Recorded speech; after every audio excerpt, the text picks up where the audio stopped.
This assessment asks us to examine why the peroxide-mediated reaction of HI or HCl with alkenes doesn't work in the same way that HBr does, and to do this using bond dissociation energies. Because this is a longer problem, I've gone ahead and drawn out what would be the propagation steps of those along with their energies. The carbon-carbon pi bond has a bond dissociation energy of 65.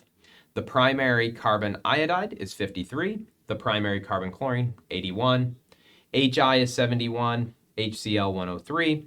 And then in both cases, we're forming a secondary CH. Those are 95.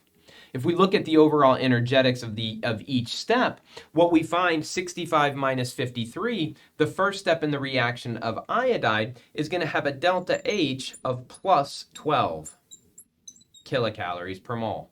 Let's write that.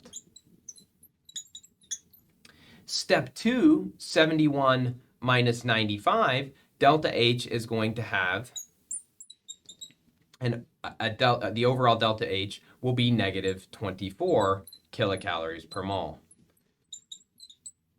We can do the same analysis for over here with chlorine. The first step, delta H, is going to be 65 minus 81 for a total of negative 16 kilocalories per mole.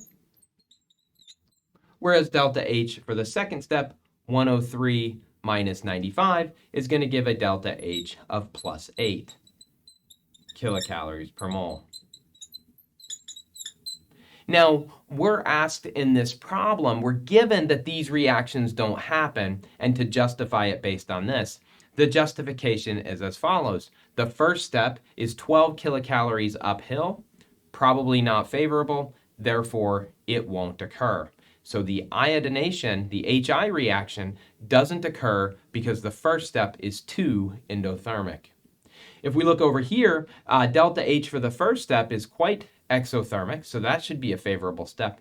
But we have that highly endothermic second step, and so that is probably the reason that HCl and peroxides does not add to the pi bond.